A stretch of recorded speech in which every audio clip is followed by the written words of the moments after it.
मेरे मना करने के बावजूद अम्मी और बाबा ने उसे इस घर में आने दिया। आयमा सामान पैक करो, हम अभी इसी वक्त घर छोड़कर जा रहे हैं। कैसे? जिसने पहले शौहर की बीमारी का बोझ उठाया, फिर तलाक का तमाशा सहा और अब दूसरी शादी का गुनाह अपने माथे पर लिए हर किसी की नजरों में सवाल बनकर घूम रही हो। ये कहानी है दरेश हवार की और इस बार वो चुप नहीं बैठेगी। जैसे ही दरेश हवार ने यूनिवर्सिटी में सबके सामने ऐलान किया, हाँ मैंने शाहिर से निकाह कर लिया है, पूरा माहौल थम गया। एमन की आंखों में झलकता गुस्सा ताजा आग की तरह जल उठा। उसके होठ कांपे मगर आवाज नहीं निकली। फिर अचानक उसने शाहिर की तरफ देखा और सवाल दाग दिया, तुमने मुझसे कैसे छुपाया? तुम दोनों का निकाह हो चुका है और तुमने मुझे एक बार भी कुछ नहीं बताया। और वो झर उगलते हुए वहाँ से चली गई। मगर यहाँ से कहानी में एक नया मोड़ आता है जब शाहिर दरेश हवार के पास पहुँचकर कहता है, मैंने तुझे मना किया था सबको मत बताना, मगर तूने वही किया जो तेरे दिल में था। अब बहुत हो गया, आज के बाद मेरा और तेरा कोई ताल्लुक नहीं। उसकी आंखों में नाराजगी नहीं, बेवफाई का इल्जाम था। दरेश हवार की आंखें भर आईं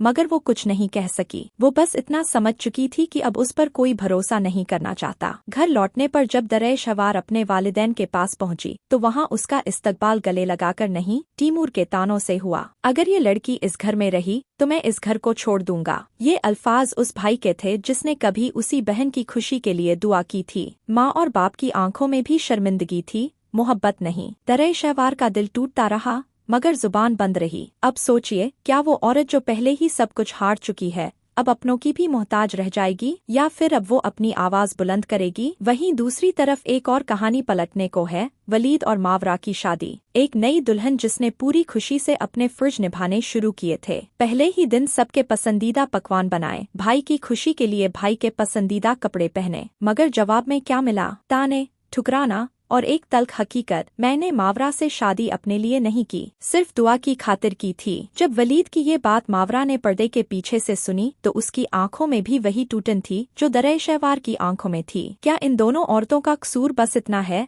कि उन्होंने वक्त से मोहब्बत कर ली, या उनका कसूर ये है कि उन्होंने एक बीमार शौहर का साथ छोड़ा या एक मरे हुए रिश्ते को दोबारा जिंदा करने की कोशिश की? आप सोच रहे होंगे कि शाहिर इस सब के बाद क्या करेगा? क्या वो एमन को मनाएगा या दरेश हवार की तलाश में फिर लौटेगा? मगर कहानी में सबसे बड़ा ट्विस्ट तब आता है जब एमन शाहिर के घर के सामने खड़ी होती है, दरवाजा बजाती है और कहती है, मैं वापस आई हूँ जवाब लेने। उसी वक्त दरवाजा दरेश हवार खोलती है और एमन के सामने खड़ी हो जाती है। दोनों की आंखें टकराती हैं, लफ्ज रुक जाते हैं और माहौल में ऐसी खामोशी उतरती है जो तूफान से पहले की होती है। अब सवाल ये है, क्या एमन दरेश हवार को माफ करेगी? क्या शाहिर इन दोनों में से किसी को चुनेगा, या फिर तीनों का रिश्ता एक ऐसे मोड़ पर टूट जाएगा जहां से वापसी मुमकिन नहीं? और यहाँ एक और मोड़ इंतजार कर रहा है जब दरेश हवार गुस्से में टूटते हुए अल्फाजों में कहती है, तुम लोगों को क्या लगता है कि मैं सारी जिंदगी चुप रहूंगी, तुम्हारी छुपी बीवी बनकर बैठी रहूंगी? अब ऐसा नहीं होगा। मैं भी इंसान हूँ